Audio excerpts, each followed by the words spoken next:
വിശ്വാസികൾ ആരാണ്? അള്ളാഹുവിനോട് അതിശക്തമായ പ്രണയമുള്ളവരാണ്, പ്രേമമുള്ളവരാണ്, സ്നേഹമുള്ളവരാണ്. അള്ളാഹുവിനെ മറ്റെന്തിനേക്കാളും സ്നേഹിക്കുന്നവരാണ് ഒരു വിശ്വാസി. അതുകൊണ്ട് എന്താണ്? അതുകൊണ്ട് ഒന്നും നമുക്ക് എന്തെങ്കിലും ഒരു പ്രയാസം വരില്ല അല്ലേ? സാമ്പത്തികമായി പ്രയാസം ഉണ്ടായി, മക്കൾക്ക് അസുഖമുണ്ടായി അല്ലേ, വീട് പ്രശ്നമെന്നും എല്ലാത്തിനും നമ്മൾ ചലഞ്ച് ചെയ്യപ്പെട്ടാലും എന്താണ്? അള്ളാഹു അലീമാണ് എന്നുള്ളൊരു അറിവുണ്ട്. എന്താണ്? ഇതൊക്കെ അള്ളാഹു അറിയുന്നുണ്ട്, അള്ളാഹു എല്ലാം കാണുന്നുണ്ട്, അള്ളാഹു എല്ലാം അറിയുന്നുണ്ട്. പിന്നെ എൻ്റെ പ്രാർത്ഥന അള്ളാഹു കേൾക്കുന്നുണ്ട്, സമീ ആണ്. ആ പ്രാർത്ഥനയ്ക്ക് ഉത്തരം നൽകാൻ കഴിവുള്ള മുജീബാണ് അള്ളാഹു എന്ന അറിവ് അല്ലേ? ഇതിൻ്റെ അപ്പുറത്തോ ഇതിൻ്റെ പരിഹാരം എന്താണ്, ഇതിൻ്റെ പരിഹാരം എന്താണ് എന്ന് എന്നെക്കാൾ ഏറ്റവും കൂടുതൽ അറിയുന്നവനാണ് എൻ്റെ റബ്ബ് അല്ലേ? ആ പരിഹാരം നടപ്പിലാക്കാൻ കഴിവുള്ള ഖദീറാണ് എൻ്റെ റബ്ബ്. ഇതെന്നെ ഇത്രയും പറഞ്ഞ കാര്യങ്ങൾ നിങ്ങൾ ആലോചിച്ച് നോക്കി. അള്ളാഹു അറിവുള്ളവനാണ് അല്ലേ? എൻ്റെ പ്രയാസങ്ങൾ അറിയുന്നവനാണ്. അള്ളാഹു എൻ്റെ പ്രാർത്ഥന കേൾക്കുന്നവനാണ്. അള്ളാഹു എൻ്റെ പ്രാർത്ഥനയ്ക്ക് ഉത്തരം ചെയ്യുന്നവനാണ്. അള്ളാഹു ഇതിനുള്ള പരിഹാരം ഏറ്റവും നന്നായി അറിയുന്നവനാണ്. ആ പരിഹാരം നടപ്പിലാക്കാൻ കഴിവുള്ളവനാണ് അള്ളാഹു. അങ്ങനത്തെ ഒരു അള്ളാഹുവിൻ്റെ വലിയാണ് നമ്മളെന്ന് പറയുമ്പോൾ. ഷെയ്ഖുൽ ഇസ്ലാം ഇബ്നു തൈമിയ്യൻ്റെ ഒരു കിതാബുണ്ട്, അള്ളാൻ്റെ കൂട്ടുകാരും ഷെയ്ത്താൻ്റെ കൂട്ടുകാരും, ഔലിയാ ഉല്ലാഹി വ ഔലിയാ ഉശയാത്തി എന്ന് പറഞ്ഞിട്ട്. അതിൽ അദ്ദേഹം നല്ല സുന്ദരമായ ഒരു ചർച്ച പറയുന്നുണ്ട്. അതായത് ഒരാൾ എന്താണ് നല്ല പൈസക്കാരനായ മുസ്ലിം ആകണതാണോ നല്ലത്, അതല്ല പാവപ്പെട്ട മുസ്ലിം ആകണതാണോ നല്ലത്? അള്ളാൻ്റെ അടുക്ക ഏറ്റവും നല്ല ദറജ ആർക്കാണെന്നാണ്. അതായത് നല്ല പായേരം പിടിച്ചൊരു ചങ്ങായി അല്ലേ, ഇടങ്ങേറ്, പെരയിലെ അസുഖം, അതേപോലെ സാമ്പത്തികമായ പ്രശ്നം, വീടില്ല, വാടക വീട്ടിലാണ് താമസിക്കുന്നത്, ഉമ്മാക്ക് അസുഖം, മക്കൾക്ക് മാനസികം, അങ്ങനെ എല്ലാം കൊണ്ട് പായേരം പിടിച്ചൊരു ചങ്ങായി, പക്ഷെ നല്ല വിശ്വാസിയാണ്. ഓനാണോ നല്ലത്? ഭയങ്കര പൈസക്കാരൻ, എല്ലാ ജാതി വണ്ടിയുണ്ട്, പൈസ പറക്കുക. നിങ്ങൾ പള്ളിക്ക് പോയി ചോദിച്ചാലും പൈസ തരും, എന്തിനും പൈസ, എല്ലാത്തിനും അള്ളാൻ്റെ മാർഗത്തിൽ എത്രയും കൊടുക്കും. തഹജ്ജുദ് നിസ്കരിച്ച് നല്ല 1-ാം നമ്പർ മനുഷ്യൻ. ഏതാണ് പടച്ചോൻ്റെ അടുത്ത് ദറജ കൂടുതലുള്ള? ആർക്കാണ് പടച്ചോൻ്റെ അടുത്ത് ദറജ? ഈ പാവപ്പെട്ട മുസ്ലിമിനാണോ പൈസക്കാരനായ മുസ്ലിമിനാണോ എന്നാണ്. അതാണ് ചർച്ച. നിങ്ങൾ ആഗ്രഹിക്കേണ്ടത് പൈസക്കാരനായ മുസ്ലിം ആകാനാണോ അത് പാവപ്പെട്ട മുസ്ലിം ആകാനാണോ? അപ്പോൾ ഈ ചർച്ചയിൽ കുറേ കാര്യങ്ങൾ പറയുന്നുണ്ട്. അള്ളാൻ്റെ റസൂലിൻ്റെ കാലത്തുള്ള സംഭവങ്ങളൊക്കെ ചർച്ചയിൽ പറയുന്നുണ്ട്. അതായത് മദീനയിൽ അഹ്ലു സുഫ എന്ന് പറഞ്ഞിട്ട് കുറേ സഹാബികളുണ്ടായിരുന്നു, തിന്നാൻ ഒന്നിനും വകല്ലാത്ത വളരെ ദരിദ്രന്മാരായ സഹാബത്ത്. ഒരു പള്ളിക്ക് അങ്ങനെ ദിക്റും ചൊല്ലി കുത്തിരിക്കുക ചെയ്യുക, വളരെ സാമ്പത്തികമായി പ്രയാസം അനുഭവിക്കുന്ന, തിന്നാൻ പോലും കിട്ടാത്ത ആൾക്കാർ, സഹാബികൾ. അപ്പോൾ അവരിങ്ങനെ ഈ അബ്ദുറഹ്മാൻ ബിൻ ഔഫിനും ഉസ്മാൻ ബിൻ അഫ്ഫാനെ പോലത്തെ ആൾക്കാരെ തബൂക്ക് പോകണം എന്ന് പറയുമ്പോൾ 1000 ഒട്ടകത്തൊക്കെ കൊടുക്കുന്ന, മസ്ജിദുൻ നബവിയിൽ നിസ്കരിക്കാൻ സ്ഥലമില്ല, പള്ളി ചെറുതാണ്, സഹാബികളുടെ എണ്ണം കൂടി വരികയാണ്. മസ്ജിദുൻ നബവിയിൽ സഹാബികളെ കൊള്ളാണ്ടായി. അപ്പോൾ പള്ളി വലുതാക്കണമെങ്കിൽ ഇനി അപ്പുറത്തെ സ്ഥലം യഹൂദന്മാരുടെ അത് വാങ്ങണം, നല്ല വില ചോദിക്കുകയാണ്. അപ്പോൾ ഈ സ്ഥലം മസ്ജിദുൻ നബവിക്ക് ആര് വാങ്ങിത്തരുന്ന ചോദിച്ച് ഉസ്മാൻ ബിൻ അഫ്ഫാൻ അന്നത്തെ കാലത്ത് 1000 ദീനാർ കൊടുത്തിട്ട് ആ സ്ഥലം മസ്ജിദുൻ നബവിക്ക് വാങ്ങിക്കൊടുത്തു. ഇന്ന് മസ്ജിദുൻ നബവിയിൽ മഗ്‌രിബ് അസറൊക്കെ നിസ്കരിച്ച് കഴിഞ്ഞപ്പം ആ ഉസ്മാൻ ബിൻ അഫ്ഫാൻ വാങ്ങിക്കൊടുത്ത സ്ഥലത്ത് നിസ്കരിച്ച ആൾക്കാരുടെ കൂലി ഉസ്മാനുള്ളാഹിനെ രേഖപ്പെടുത്തപ്പെട്ടിട്ടുണ്ടാവും. നിങ്ങൾ ആലോചിക്കുക, എത്ര നിസ്കാരങ്ങൾ, എത്ര വലിയ ആൾക്കാരുടെ നിസ്കാരങ്ങൾ ഉസ്മാൻ ബിൻ അഫ്ഫാൻ്റെ പേരിൽ രേഖപ്പെടുത്തി കിട്ടണം. ആ സ്ഥലം കൊടുത്തുകൊണ്ടാണത് അല്ലേ? അപ്പോൾ അങ്ങനെ ഒരു മനസ്സ് സഹോദരങ്ങളെ നമുക്ക് ഉണ്ടാകുക എന്നുള്ളത്. അപ്പോൾ അങ്ങനെ അഹ്ലു സുഫയിൽപ്പെട്ട സഹാബിമാർക്ക് ഈ സമ്പത്തുള്ള സഹാബിമാരോട് ചെറിയൊരു വിഷമം. കാരണം ഒരു നബിൻ്റെ അടുത്ത് വന്നിട്ട് പറഞ്ഞു, നബിയെ ഓരിങ്ങനെ അള്ളാൻ്റെ മാർഗത്തിൽ എത്രയാണ് കൊടുക്കണത്, എത്രയോ പ്രതിഫലമാണ് ഒരു വാങ്ങിക്കൂട്ടുന്നത്, ഞങ്ങളുടെ അടുത്ത് 5 പൈസ ഇല്ലാത്തതുകൊണ്ടല്ലേ, ഉണ്ടെങ്കിൽ ഞങ്ങളും തരൂലെന്നാണ്. അപ്പോൾ നബി ഓരോ വിഷമം കണ്ടിട്ട് നബി ഓരോട് പറഞ്ഞു, നിങ്ങളൊരു കാര്യം ചെയ്യും, നിങ്ങൾ നിസ്കാരം കഴിഞ്ഞാൽ ഒരു 33 വട്ടം സുബ്ഹാനല്ലയും 33 വട്ടം അൽഹംദുലില്ലയും 33 വട്ടം അല്ലാഹു അക്ബറും ചൊല്ലിക്കോളി, നിങ്ങൾക്ക് മോല ദറജ കിട്ടാൻ അതാ നല്ലത് എന്ന് പറഞ്ഞു. അങ്ങനെ ബലി നമ്മളിപ്പോൾ ഈ ചെല്ലുന്ന സുബ്ഹാനല്ലാഹ് ഉണ്ടല്ലോ, ഇത് അങ്ങനെ ഉണ്ടായതാണ്. അങ്ങനെ ബലി മെല്ലെ ചെല്ലാൻ തുടങ്ങി ഇവർ നിസ്കാരം കഴിഞ്ഞേക്ക്. അപ്പോൾ കുറേ കഴിഞ്ഞപ്പം ഇവരിങ്ങനെ ഈ പൈസക്കാരായ സഹാബിമാർ എന്താ ഇവരിങ്ങനെ ചെല്ലണം നിസ്കാരം കഴിഞ്ഞിട്ട്, നമ്മൾ ചെല്ലാത്ത എന്താ ഇവർ ചെല്ലണമെന്ന് അന്വേഷിച്ചപ്പം ഇതാണ് സംഭവം. അങ്ങനെ ഓരും ചെല്ലാൻ തുടങ്ങി. ഇത് പൈസക്കാരായ സഹാബിമാർ സുബ്ഹാനല്ലാഹ് എല്ലാം തുടങ്ങി, അൽഹംദുലില്ലാഹ് അല്ലാഹു അക്ബർ എല്ലാം തുടങ്ങി. അപ്പോൾ ഒരു പിന്നെ നബിൻ്റെ അടുത്ത് വന്നു, അല്ല നബി അത് ഒരു ചെല്ലാൻ തുടങ്ങിയാലപ്പോൾ ഇനിയിപ്പോൾ നമ്മൾ എന്താ ചെയ്യിച്ചു? അപ്പോൾ ദാലിക ഫളിലുല്ലാഹി യുഅ്തീഹി മൻ യശാ എന്നാണ്. അള്ളാൻ്റെ ഫളിലാണ് പൈസ എന്ന് പറഞ്ഞത്, അള്ളാഹ് ഇഷ്ടമുള്ളവർക്ക് കൊടുക്കും. എന്നിട്ട് അവസാനം ഷെയ്ഖുൽ ഇസ്ലാം ഇബ്നു തൈമിയ ആ ചർച്ച അവസാനിപ്പിക്കുന്നത് വിശുദ്ധ ഖുർആനിലെ ആയത്ത് ഉദ്ധരിച്ചുകൊണ്ടാണ്. കാരണം നമുക്ക് പറയാൻ കഴിയൂല ആരാണ് അള്ളാൻ്റെ അടുക്കൽ ദറജയുള്ള ആളെന്ന്. ഇന്ന അക്രമക്കും ഇൻദല്ലാഹി അത്ഖാക്കും, അള്ളാൻ്റെ അടുക്കൽ ഏറ്റവും ആദരണീയനായവൻ ഏറ്റവും നല്ല തഖ്വയുള്ളവനാണ്. തഖ്വ ഹൃദയത്തിലാണ്, നമുക്ക് പുറത്തുനിന്ന് പറയാൻ കഴിയൂല. അത് പടച്ചോന് മാത്രം അറിയുന്ന കാര്യമാണ്. ആർക്കാണ് പടച്ചോൻ, ആരെടുത്താണ് കൂടുതൽ തെക്കുള്ളത്, ആർക്കാണ് പടച്ചോനെ കൂടുതൽ സ്നേഹവും പേടിയും പ്രതീക്ഷയൊക്കെ ഉള്ളത് എന്നുള്ളത് പടച്ചോന് മാത്രമേ അറിയുള്ളൂ. അതുകൊണ്ട് നമുക്ക് ജഡ്ജ് ചെയ്യാൻ പറ്റൂല. അപ്പോൾ അതുകൊണ്ട് സഹോദരങ്ങളെ, നമുക്ക് വേണ്ട സാധനം എന്ന് പറഞ്ഞാൽ തെക്കുവയാണ് വേണ്ടത്. നാളെ പടച്ചോൻ്റെ മുമ്പിൽ ഹാജരാകുമ്പം ആ തെക്കുവ ഉണ്ടാകണമെങ്കിൽ എന്ത് വേണം? അള്ളാനെ നമ്മൾ അറിയേണ്ട മാതിരി എന്ത് ചെയ്യണം? അള്ളാനെ അറിയണം, അള്ളാനെ മനസ്സിലാക്കണം. അതെങ്ങനെയാണ്? അത് ഈ ഖുർആനിലൂടെയാണ്, അത് ഈ ഹദീസിലൂടെയാണ്, അത് അള്ളാൻ്റെ റസൂല് പഠിപ്പിച്ച കാര്യങ്ങളിലൂടെയാണ്. അള്ളാൻ്റെ റസൂല് നമുക്ക് അറിയിച്ചു തന്ന കാര്യങ്ങൾ നമ്മൾ അറിയുകയും പഠിക്കുകയും മനസ്സിലാക്കുകയും ചെയ്യുമ്പോഴാണ് നമ്മൾ എന്ത് ചെയ്യുക? നമ്മൾ ആ കൂടുതൽ അള്ളാഹുവിലേക്ക് നമുക്ക് അടുക്കാൻ പറ്റുക, അല്ലേ? അപ്പോൾ ഷിർക്ക് വരാൻ പാടില്ല. ജീവിതത്തിൽ ഒരിക്കലും നമുക്ക് ഷിർക്ക് സംഭവിക്കരുത്. ഷിർക്ക് സംഭവിച്ചാൽ നമ്മളെ കാര്യങ്ങളൊക്കെ എന്ത് ചെയ്യും? ബാത്തിലായി പോകും. എന്താ ഷിർക്ക് പറഞ്ഞാൽ? അള്ളാനെ നമ്മൾ ഒരിക്കലും, അല്ലല്ലാത്ത ആളെ ഒരിക്കലും നമ്മൾ എന്ത് ചെയ്യാൻ പാടില്ല? വിളിച്ച് പ്രാർത്ഥിക്കാൻ പാടില്ല. എത്രയോ ആൾക്കാർ മൊയ്തീൻ ഷെയ്ഖെ കാക്കണേ, യാഹൂത്തങ്ങളെ കാക്കണേ, മമ്പുറത്ത് തങ്ങളെ കാക്കണേ, ഒരു പ്രയാസം ഉണ്ടാകുമ്പോൾ അവിടെ പോയി കണ്ട് നൂലും വെള്ളം കൊണ്ടുവന്ന് കണ്ട് കെട്ടും കുടിച്ചൊക്കെ ചെയ്തിട്ട് അതാ തങ്ങൾ പാപ്പാൻ്റെ ബർക്കത്തോണ്ട് മാറുന്നു. സഹോദരങ്ങളെ, അസുഖം മാറ്റുന്നത് അള്ളാഹുവാണ്. ജീവിതത്തിൽ എന്തെങ്കിലും ഒരു പ്രയാസമുണ്ടായാൽ ആ പ്രയാസം നീക്കം ചെയ്യാൻ അള്ളാഹ്ക്ക് മാത്രമേ കഴിയുള്ളൂ. എൻ്റെ ജീവിതത്തിൽ എന്നെ ബാധിക്കുന്ന ഏതൊരു പ്രയാസവും അത് അള്ളാഹുവിൻ്റെ തീരുമാനമാണ്, അത് അള്ളാഹുവിൽ നിന്നുള്ളതാണ്. അത് മാറ്റാൻ അത് അള്ളാഹുവിന് മാത്രമേ കഴിയുള്ളൂ. അത് എവിടെയെങ്കിലും നൂലും വെള്ളം കൊണ്ടുവന്ന് കുടിച്ചോണ്ടോ കെട്ടിയതുകൊണ്ടോ അല്ലെങ്കിൽ ഏതെങ്കിലും ജാറ മൂടിയ തുണി കൊണ്ട് മൂടിയാലോ സഹോദരങ്ങളെ, എന്നെ ബാധിച്ച പ്രശ്നങ്ങളെ മാറ്റാൻ ആ തങ്ങൾ മരിച്ച് മൺമറഞ്ഞു പോയ ഒരു തങ്ങൾ പാപ്പാക്കും കഴിയില്ല. അത് അള്ളാഹു പഠിപ്പിച്ചതാണ്. അതാണ് തൗഹീദ് എന്ന് പറഞ്ഞാൽ. അപ്പോൾ അതിൽ അള്ളാഹുവിൻ്റെ പേരിൽ മാത്രമേ സത്യം ചെയ്ത് പറയാൻ പാടുള്ളൂ. അല്ല, ഇവിടെ എത്ര ആൾക്കാർ പണ്ടക്കറികൾ പണ്ട് മമ്പറത്ത് തങ്ങൾ പാപ്പ സത്യം എന്ന് പറയും. പടച്ചോ അള്ളാഹു സത്യം എന്ന് പറയാൻ ആൾക്കാർക്ക് പേടിയത്. അല്ല, അള്ളാഹു സത്യം എന്ന് പറയാൻ പേടിയില്ലേന്ന്. മമ്പറത്ത് തങ്ങളോട് സത്യം പറഞ്ഞാൽ അപ്പോൾ പേടിയാ, അപ്പോൾ മുണ്ടൂല. അള്ളാഹു തന്നെ അള്ളാഹിന്ന് ഈസി ആയിട്ട് പറയും.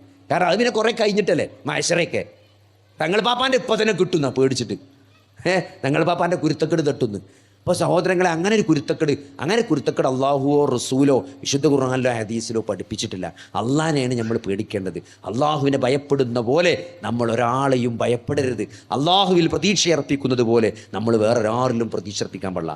അള്ളാഹിനോട് പ്രാർത്ഥിക്കണ പോലെ വേറൊരാളോട് നമ്മൾ പ്രാർത്ഥിക്കാൻ പാടില്ല. അതന്നെയാണ് ആരാധന എന്ന് പറഞ്ഞാൽ. അള്ളാഹിനെ തൊട്ട് സത്യം ചെയ്യാൻ പാടുള്ളൂ, അള്ളാഹ്ക്ക് നേർച്ച നേരാൻ പാടുള്ളൂ. അള്ളല്ലാത്തൊരാളെ പേരിൽ നമ്മൾ നേർച്ച നേരാൻ പാടില്ല. അതൊക്കെ അള്ളാഹുവിൽ നിന്ന് നമ്മളെ അകറ്റിക്കളയും. അതൊക്കെ നമ്മളെ ശിർക്ക് ാണ് എന്ന് നമ്മൾ വളരെ വ്യക്തമായിട്ട് നമ്മൾ മനസ്സിലാക്കേണ്ടതുണ്ട്. അപ്പോൾ അത് നമ്മുടെ ജീവിതത്തിൽ നമ്മളെ ഒരിക്കലും അത് സംഭവിക്കാൻ പാടില്ല. രണ്ടാമത്തത് ഞാൻ നേരത്തെ പറഞ്ഞ പോലെ ചെയ്യുന്ന കാര്യങ്ങൾ ഇഖ്ലാസോടുകൂടി ചെയ്യുക എന്നുള്ളതാണ്. അള്ളാഹുവിൻ്റെ റസൂല് പഠിപ്പിച്ച പോലെ ഇത്തിബാഴുമാണ്. നമ്മൾ ഏതൊരു കാര്യം ചെയ്യുമ്പോഴും അള്ളാഹിൻ്റെ റസൂൽ എങ്ങനെയാണോ പഠിപ്പിച്ചത്, നിസ്കാരാകട്ടെ, നോമ്പാകട്ടെ, ഏത് ആരാധനാ കർമ്മങ്ങളും അള്ളാഹിൻ്റെ റസൂൽ എങ്ങനെയാണോ പഠിപ്പിച്ചത്. ഇപ്പോൾ ഒരു നബിദിനം വന്നു, അല്ലേ? നബിദിനം കഴിഞ്ഞു പോയി. നമ്മളെന്തേ ഒരു സലാത്ത് ചെല്ലാഞ്ഞത്? നമ്മൾ സലാത്ത് ആൾക്കാർ ഇപ്പോഴും എന്താ പറയുക, എത്രയോ വിദ്യാഭ്യാസമുള്ള വലിയ ആൾക്കാർ. ഇപ്പം എൻ്റെ ഒരു സുഹൃത്ത് പറയണം, ഞാൻ എന്താണ് മുജാഹിദീങ്ങൾ സലാത്ത് ചെല്ലൂല എന്ന് അദ്ദേഹത്തോട് പറയണം. ഈ മുജാഹിദ് ആകരുത് കേട്ടോ, ഈ മുജാഹിദ് ആകരുത്. കാരണം ഒരു നബിനെ സ്നേഹിക്കാത്തവരാണോ ഒരു സലാത്ത് ചെല്ലൂല എന്ന്. സഹോദരൻ, നമ്മൾ സലാത്ത് ചെല്ലാത്തവരാണോ? വെള്ളിയാഴ്ച നമ്മൾ സലാത്ത് ചെല്ലില്ലേ? കാരണം വെള്ളിയാഴ്ച സലാത്ത് വർദ്ധിപ്പിക്കാൻ നബി പറഞ്ഞതാണ്, അല്ലേ? നമ്മൾ റബിയുൽ അവലിന് സലാത്ത് ചെല്ലിയിട്ടില്ല എന്നുള്ള. കാരണം അങ്ങനെ റബിയുൽ അവലിന് ആരും സലാത്ത് ചെല്ലിയിട്ടില്ല, അല്ലേ? അള്ളാഹിൻ്റെ റസൂലിനെ ഏറ്റവും കൂടുതൽ സ്നേഹിച്ചത് നമ്മളാണോ? അല്ലല്ലോ. ഏറ്റവും കൂടുതൽ സ്നേഹിച്ചത് സഹാബത്താണ്, അല്ലേ? സഹാബത്ത് അവർ എന്താണ്, ത്വൽഹാ റളിയല്ലാഹു അൻഹ, നിങ്ങൾക്കറിയാം ത്വൽഹാ റളിയല്ലാഹു അൻഹ നബി സല്ലല്ലാഹു അലൈഹി വസല്ലമയെ ഉഹുദ് യുദ്ധത്തിൽ മുന്നിൽ നിന്ന് നബിനെ സംരക്ഷിച്ച ആളാണ്. ആ ശരീരത്തിൽ വെട്ടും കുത്തുമേൽക്കാത്ത ഒരു ഇടമില്ല എന്നാണ്. ത്വൽഹാ റളിയല്ലാഹുവിൻ്റെ ശരീരത്തിൽ മുറി ആകാത്തൊരു സ്ഥലം കാണാൻ പറ്റില്ല എന്ന്. അള്ളാഹിൻ്റെ റസൂലിനെ മുന്നിൽ നിന്നുകൊണ്ട് ഉഹുദ് യുദ്ധത്തിൽ സംരക്ഷിച്ച ത്വൽഹാ റളിയല്ലാഹു അൻഹുവിൻ്റെ ഒരു കയ്യോ കാലോ കുഴഞ്ഞു പോയിട്ടുണ്ടെന്നാണ്. ഒരു കയ്യോ കാലോ വെട്ടേച്ചിട്ട് പിന്നെ അനങ്ങിയിട്ടില്ല എന്നാണ്. എൻ്റെ ഞരമ്പ് തളർന്നു പോയിട്ടുണ്ടെന്നാണ്. ത്വൽഹാ റളിയല്ലാഹു അൻഹു നടന്നു പോകുമ്പം സഹാബികൾ പറയുമായിരുന്നതാണ്, ജീവിച്ചിരിക്കുന്ന രക്തസാക്ഷികൾ, സാധാരണ രക്തസാക്ഷികൾ മരിക്കുക ചെയ്യുക, പിന്നെ കാണൂല. ആർക്കെങ്കിലും ജീവിച്ചിരിക്കുന്ന രക്തസാക്ഷിയെ കാണണമെങ്കിൽ ദാ ത്വൽഹാ റളിയല്ലാഹു അൻഹു കൺട്രോൾ ചെയ്യുന്നതാണ്. അത്രയും വെട്ടും കുത്തും നബിനോടുള്ള സ്നേഹം കാരണം. അവർ സ്നേഹിച്ചത്ര നമ്മൾ നബിനെ സ്നേഹിക്കുന്നുണ്ടോ? ബിലാൽ റളിയല്ലാഹു അൻഹു നബി സല്ലല്ലാഹു അലൈഹി വസല്ലമ വഫാത്തായതിനു ശേഷം പിന്നെ ബാങ്ക് വിളിച്ചിട്ടില്ല. നബിക്ക് വേണ്ടി ബാങ്ക് വിളിച്ചിരുന്ന ബിലാലായിരുന്നു. പക്ഷെ നബി വഫാത്തായിട്ട് ബിലാൽ ബാങ്ക് വിളിച്ചിട്ടില്ല. എന്തേ ബാങ്ക് വിളിക്കാത്തത്? ഒരിക്കൽ ബാങ്ക് വിളിച്ചു, അഷ്ഹദു അന്ന മുഹമ്മദ് റസൂലുള്ളാഹി എന്ന് പറഞ്ഞിട്ട് ആ മുഹമ്മദ് എന്നുള്ള പേര് പറഞ്ഞിട്ട് വിതുമ്പി ആ ബാങ്ക് അവിടെ നിർത്തിക്കളഞ്ഞു എന്നാണ്. പിന്നീട് ബിലാൽ ബാങ്ക് വിളിച്ചിട്ടുള്ളതാണ്. ആ മുഹമ്മദ് എന്ന് പേര് ബിലാലിന് പറയാൻ കഴിയില്ല നബിനോടുള്ള സ്നേഹം കൊണ്ട്. അത്രയും സ്നേഹമുള്ള ബിലാൽ. ആ ബിലാൽ റളിയല്ലാഹു അൻഹു ഏതെങ്കിലും ഒരു സഹാബത്തോ നബി സല്ലല്ലാഹു അലൈഹി വസല്ലമ ജീവിച്ചിരുന്നപ്പോഴോ നബി സല്ലല്ലാഹു അലൈഹി വസല്ലമ മരിച്ചതിന് ശേഷമോ റബീഉൽ അവ്വൽ മാസത്തിൽ ഒരു സലാത്തെങ്കിലും ചൊല്ലിയതായിട്ട് ഇത്രയേറെ ആയിരക്കണക്കിന് പതിനായിരക്കണക്കിന് ഹദീസുകൾ വന്നിട്ട് ഒരു ഹദീസിൻ്റെ ഒരു അറ്റത്ത് പോലും അങ്ങനെ നബിയുടെ ജന്മദിനവുമായി ബന്ധപ്പെട്ട് ഒരു സലാത്തോ ജന്മദിനമോ റബീഉൽ അവ്വൽ 12-ന്റെ പ്രത്യേകതയോ നമുക്ക് കാണാൻ സാധ്യമല്ല എന്നാണ്. ആകുള്ളത് എന്താണ്? ആകുള്ളത് നിങ്ങൾ തിങ്കളാഴ്ച നോമ്പ് നോൽക്കണം, അന്ന് ഞാൻ ജനിച്ച ദിവസമാണ് എന്ന് നബി സല്ലല്ലാഹു അലൈഹി വസല്ലം പറഞ്ഞതായിട്ട് കാണാൻ പറ്റും. അതിനെന്താ ചെയ്യേണ്ടത്? അതിന് തിങ്കളാഴ്ച നോൽമ്പ് നോൽക്കാണ് വേണ്ടത്, അല്ലാതെ തിങ്കളാഴ്ച ജാഥ നടത്തല്ല വേണ്ടത്. അതുകൊണ്ട് അള്ളാന്റെ റസൂല് കാണിച്ചു തരാത്ത ഒന്നും അത് ദീനല്ല എന്നാണ് ഇമാം മാലിക് റഹ്മഹുല്ലാഹ് പറഞ്ഞതുപോലെ അന്നില്ലാത്തതൊന്നും ഇന്നും ദീനല്ല എന്നാണ്. ദീൻ അൽ യൗമ അക്മൽതു ലക്കും ദീനക്കും, ഇന്നേ ദിവസം നിങ്ങളുടെ ദീനെ നിങ്ങൾക്ക് ഞാൻ പൂർത്തിയാക്കി തന്നു എന്ന് ഹജ്ജത്തുൽ വദാഇന്റെ പ്രസംഗത്തിൽ അള്ളാഹുവിൻ്റെ റസൂല് അത് പൂർത്തിയാക്കി തന്നതാണ്. അതിലേക്ക് ഇനി ഒന്നും കൂട്ടാൻ പറ്റില്ല. സുബൈൻ്റെ മുമ്പ് 2 റക്അത്ത് അത് നമ്മൾ ഇനി 4 റക്അത്താക്കാൻ പറ്റൂല സഹോദരങ്ങളെ. എല്ലാത്തിലും ദീൻ എന്ന് പറഞ്ഞത് സമാവിയാണ്. ആകാശത്തെ ലോകത്ത് നിന്ന് അള്ളാഹു ഖുർആനിലൂടെയോ ഹദീസിലൂടെയോ വഹി ഇറക്കി തന്നതാണ് ദീൻ എന്ന് പറഞ്ഞാൽ. അത് തോന്നിയത് ദീനാക്കാൻ പറ്റൂല. അതുകൊണ്ട് വളരെ സിമ്പിളാണ്. ദീനല്ലാത്ത ഒരു കാര്യം, എത്രയോ പ്രാർത്ഥനകളും എത്രയോ ദിക്റുകളും സലാത്തുകളും നമ്മൾ ചെല്ലുന്ന സ്ഥലത്ത് ഏതാ? നമ്മൾ നാരിയ സലാത്ത് ചെല്ലാറില്ല. കാരണം എന്താണ്? നാരിയ സലാത്ത് നമ്മൾ അള്ളാഹുവിൻ്റെ റസൂൽ പഠിപ്പിച്ചിട്ടില്ല അല്ലേ?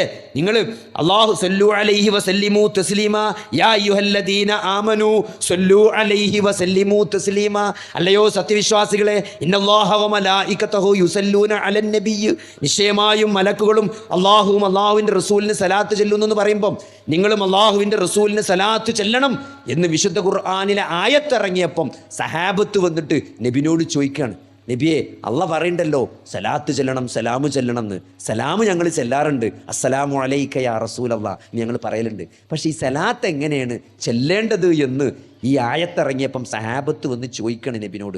അപ്പം നബി പറയാണ്, ഇങ്ങനെയാണ് നിങ്ങൾ സലാത്ത് ചെല്ലേണ്ടതെന്ന് പറഞ്ഞിട്ട് നബി സല്ലല്ലാഹു അലൈഹി വസല്ലമ പഠിപ്പിച്ചെടുത്ത സലാത്താണ് ഇബ്രാഹീമി സലാത്ത്. നമ്മൾ അത്തയ്യാത്തിലും മയ്യത്ത് നിസ്കാരത്തിലൊക്കെ ഓതുന്ന സലാത്തില്ലേ, ആ സലാത്താണ് നബി സല്ലല്ലാഹു അലൈഹി വസല്ലമ പഠിപ്പിച്ചെടുത്ത സലാത്ത്. ആ സലാത്താണ് നമ്മൾ ചെല്ലലുള്ളൂ.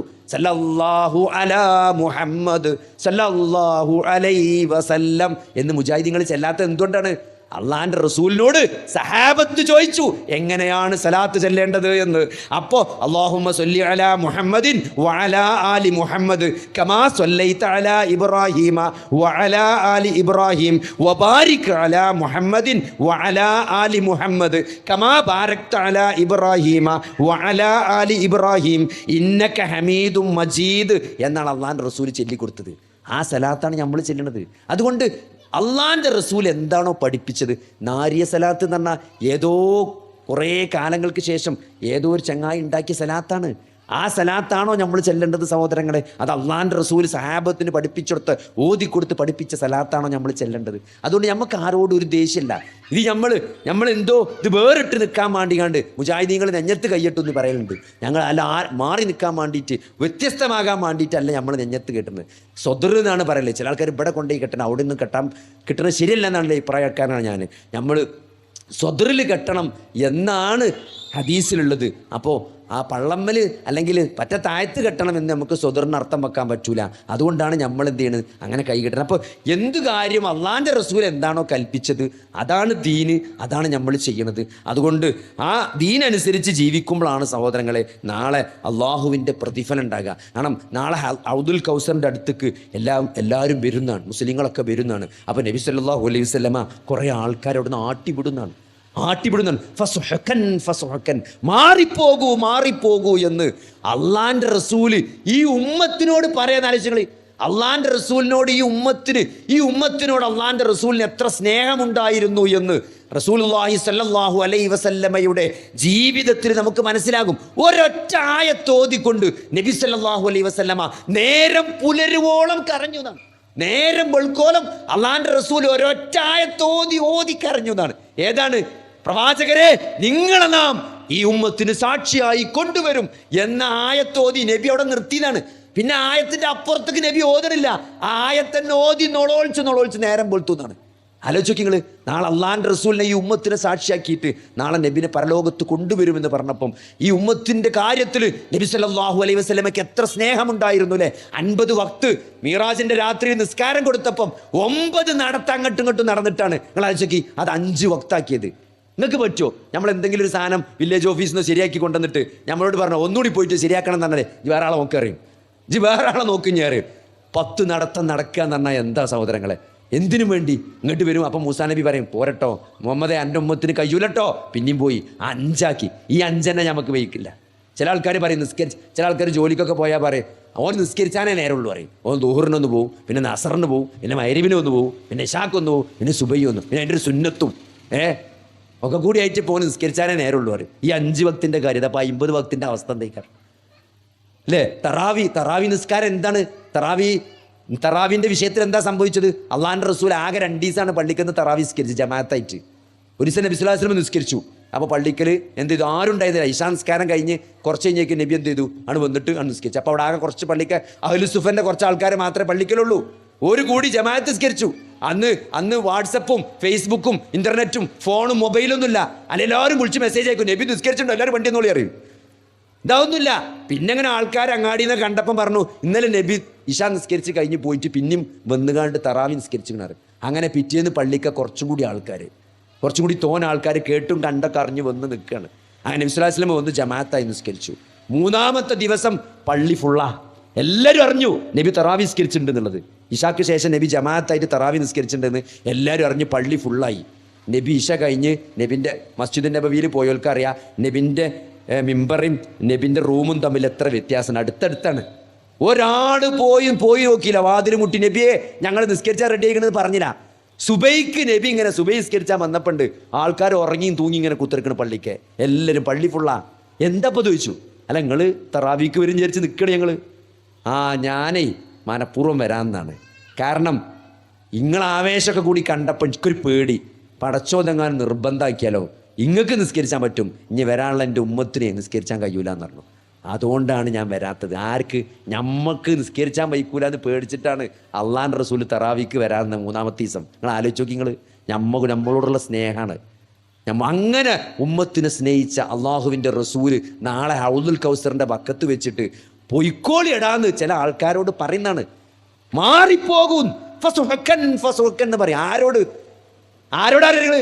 എൻ്റെ മരണം എനിക്ക് ശേഷം എൻ്റെ ദീനിൽ ഈ മതത്തിലില്ലാത്തത് പുതുതായി കടത്തിക്കൂട്ടിയ ആളുകൾ അവിടുന്ന് ആട്ടിവിടുന്നാണ്.